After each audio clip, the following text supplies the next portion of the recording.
Welcome to day number 4 of Driver Appreciation Week down here at Buckeye, Arizona. We've got with us today 4 guests that are going to talk to you about fuel. I'm going to pass it down the line and do a quick introduction. I'm Ashley Bays. Nick Parrish. Kevin Clark. Josh Howley. So now we'll jump into the meat of things. So guys, one important question that our drivers ask all the time is, how do we calculate fuel? Great question. So we're looking at your total completed dispatch miles divided by the gallons of fuel that you purchased over a rolling 4-week period. And I think that that's one of the most important things that our drivers can understand to make sure that they can achieve their desired fuel economy. Yeah, the only thing I would add there, Nick, is that the reason why we take it over a 4-week period is because if you shrink that period at all, say if we tried to do a monthly number and you started it over afresh each month, the numbers are going to be really small in the first week and vary drastically and not be a true representation of actual performance for the driver. So we take it over that 4-week period so that the driver understands their true performance. Okay, so on that, you said a 4-week average, 4-week rolling average. Can you kind of walk through exactly what that means? Well, it's every week we look at how many miles were completed, so how many, the loads that were emptied out during that week. Is it a Sunday through Saturday? Sunday through Saturday. Okay. Yeah, it ends on midnight Phoenix time every week. That's the cutoff. So however many miles were emptied out during that period of time and the gallons that were purchased, and we add that to the previous 3 weeks, and that gives us the new 4-week average. Okay. So one of the guests that we have here today, he did not say this up front, but Josh is a driver for us here at night. He's one of our trainers. So I wanted Josh to walk a little bit through how he calculates his fuel, how he looks at it, and how he's proficient. Okay, so I don't look at it as a week-to-week thing by itself. I look at it as a daily thing, a week-to-week thing, and then a monthly thing. And one of the things I do is on my trip planning, I take my total miles that I have to drive and I divide it by 7.3. That's the highest MPGs I've ever seen as a target. So that's what I divide my total miles by. And then I use spreadsheets that kind of dictate how much fuel I need to purchase to complete the trip and roughly how many miles I can do on the fuel I still have. That way I'm not overbuying fuel. And then one of the other things that I do too is I really eliminate as much idle time as I can, utilizing battery operated fans, rechargeable fans in the windows to pull the cool air in as I can. Obviously we can't do that here in Phoenix, the last 30 days. So, but just the idle time, your pre-trip, your trip planning, right? Your out-of-route miles will burn that fuel mile so fast. So just sticking to your route solutions, because that's what they're basing your fuel off of, and that's what they're basing your miles off of. So if you stick to that by putting the appropriate waypoints in your navigation to make sure you're staying on route, then you really have no choice. You're comparing the route that's sent to you through the dispatch and with what your GPS is saying, and you're creating waypoints as needed to make sure that you're following the right route so that it matches what we have in the system. Correct. Yeah. Correct. And that's just, I'm not sure what everyone else uses, but I use Rand McNally, and there's a setup in there where you can put cross streets as a waypoint, and that's what I do. Just, I look up at the route solution that was sent to me, and then I'll go in and I'll, add those cross streets to make sure that I'm staying on track with what was sent to me. So I'm not extra. Yeah, I think that's perfect. I know that sometimes the GPS and the route suggestion that we have doesn't always match, and so I think that it is important to check both of those things and make adjustments as needed, because you can definitely, those miles add up, and it can impact your fuel economy the way that we're measuring it. And I do want to clarify also that what we're measuring is what we call a dispatch MPG. It's not the MPG that is on the dash of the truck.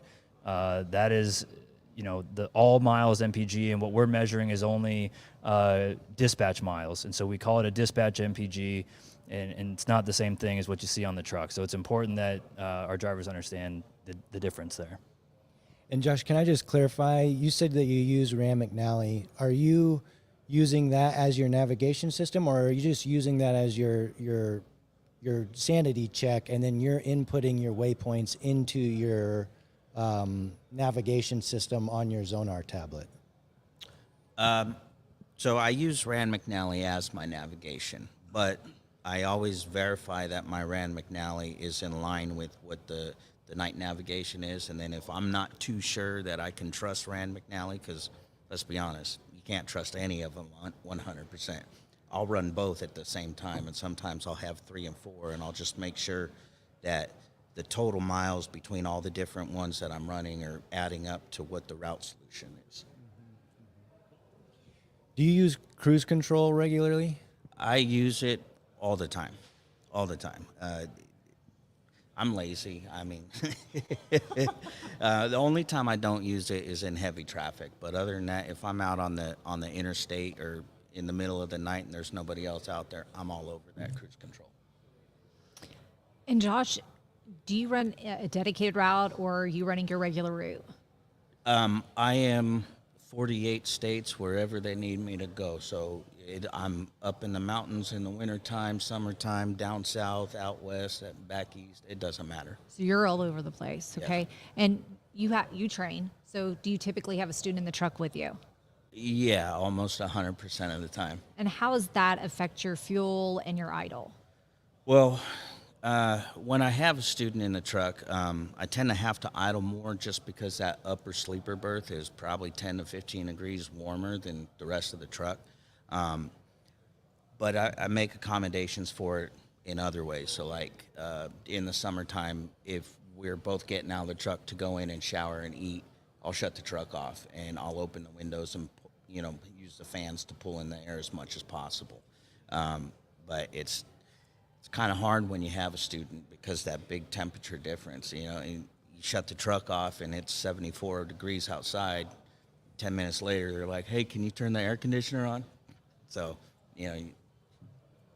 I just do what I can and, maximize the cruise control and, keep the windows open as much as I can and try not to idle as much as I can. No, and I'm sure your students appreciate that you think about that and that you think about, hey, it's about 10 degrees warmer up there, and you do idle for them to sleep. Yeah. Yeah. You have to. It's another person, right? So we added refrigerators to all of our trucks a few years ago, and I know that you have to idle the truck in order for the refrigerator to work. Is that correct? Yes. Okay. So what do you do with your refrigerator? Do your goods stay cold in it when you've got the truck shut off? Like, how does that work for you?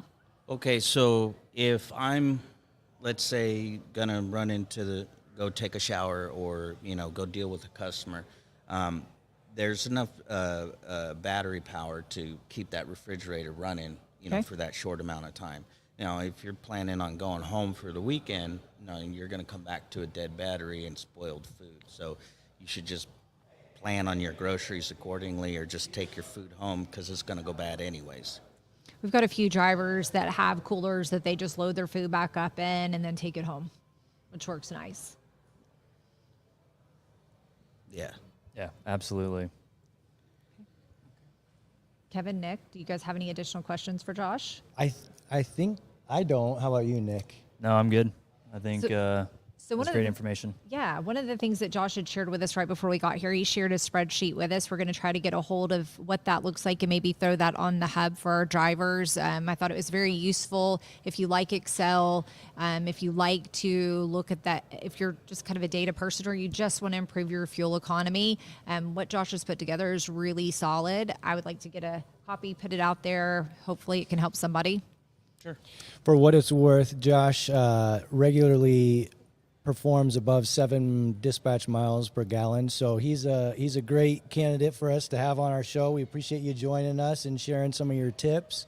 Yeah, no problem. Yeah, and I'll just say you really don't need a spreadsheet, although it's helpful to do this. But At the end of the day, if you just take every trip that you do and you divide those miles by the target miles per gallon that you're trying to achieve and just try to focus on that consistently, you should see pretty good results. I mean, at the end of the day, that's basically what you're doing, right? You're using a spreadsheet to do that, but you can use the calculator on your phone to figure that out trip by trip. Yeah. So, and you know, working with your driver manager, they'll be able to help you watch this week by week as well, or even load by load. So we've got resources and help available to help our drivers to do that. Thank you, Josh. No problem. Thank you. Thank you, guys.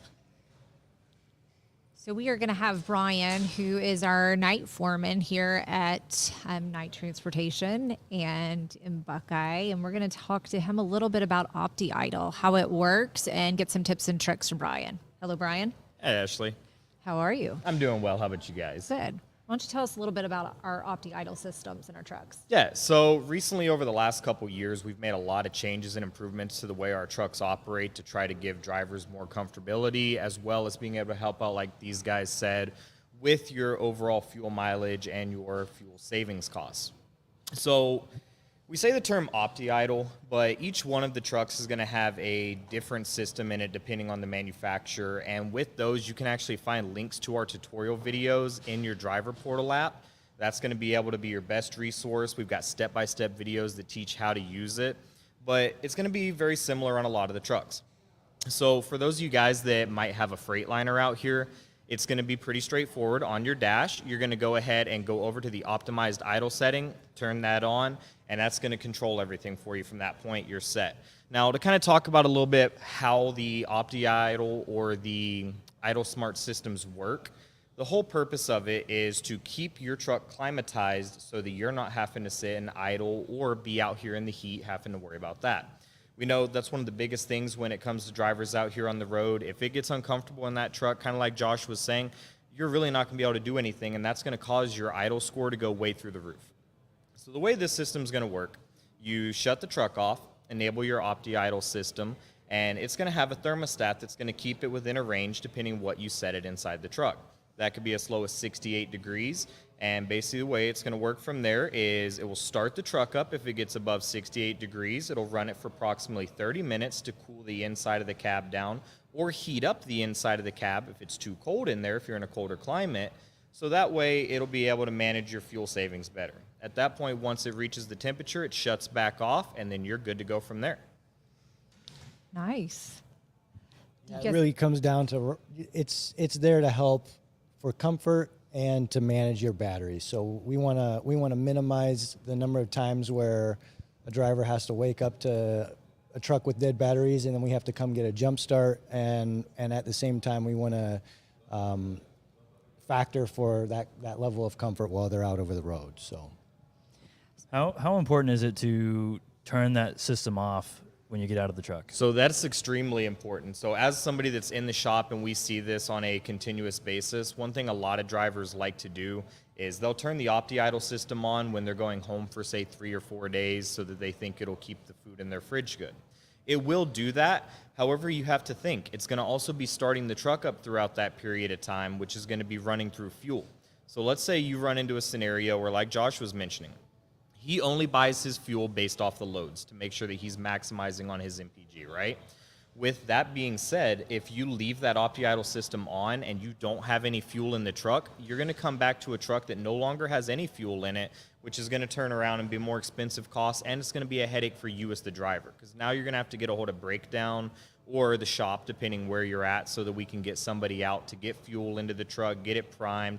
And not only is that going to hurt on the aspect of now you have to deal with waiting, but at the same time, it's going to turn into a headache because now you're losing out on revenue as well as having to sit and wait.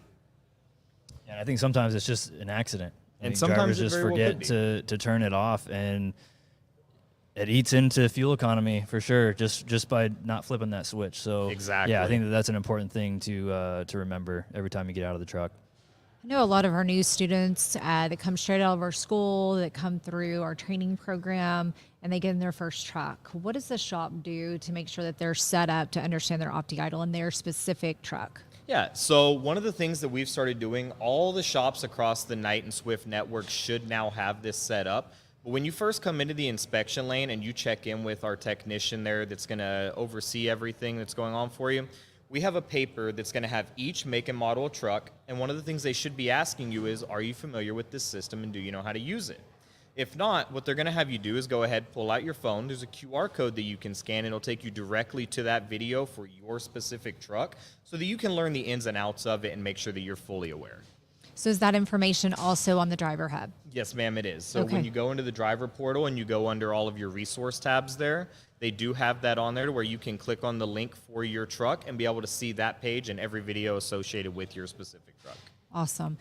And Nick, Kevin, if a driver has questions about their specific MPGs, how to improve them, who in the terminal do they need to speak with? Should just be your driver manager. Okay. Call your driver manager, talk to them about your fuel economy. If you want to know where you're at or how to improve, they should be able to help you. And if they can't, the DDM in the office should be able to help. And if not, they can get a hold of me. So we can, one way or another, we're gonna get it figured out. Yeah, I was going to say pretty much everyone in the terminal at this point has had many conversations with either Nick or myself or their business unit leader. Like, this is a topic that we are constantly speaking about every single week with our folks in operations. So everyone should know or be able to give feedback there. I know And another. if they can't, you got to tell me about it. Turn them in. Another topic would be PSIs. So I know that we give out to all of our drivers a calibrated tire gauge. We just gave out some this week during driver appreciation. They are not calibrated, so I would again tell you to use the one that you're getting from the shop. But Brian, can you walk through how that's important for their fuel economy? Yeah, so when we look at these trucks, we look at a lot of aspects when we're speccing them out. One of the biggest things we're looking at is how does tire pressure relate to fuel economy? We've done a lot of extensive research over the years between Knight, Swift, and all of our subsidiary companies, as well as independent testing, to see what tire pressure do we need to run to be able to maximize fuel economy and maximize driver comfort while going down the road. One of the things that we have found throughout the years is that running at 110 PSI is going to provide us the maximum fuel economy level. Now, kind of like she had mentioned, we do provide you with a tire gauge. If you ever need one, lose one, or anything like that, make sure you check in at your closest shop. We'll be more than happy to provide one for you. She also touched on the fact that everybody throughout this week, you should be getting your Driver Appreciation Week gifts, which does include a tire gauge. All of the tire gauges we buy are able to be calibrated. So as you go into any shop, if you do have one of those gauges, feel free, have us check it out. Or if you have a tire gauge that you may have had in your truck for months, years now, and it hasn't been tested, let us know when you come through the inspection lane. We'll be more than happy to check it and get it calibrated for you. All right. Thank you, Brian. Thank you, Nick. Thank you, Kevin.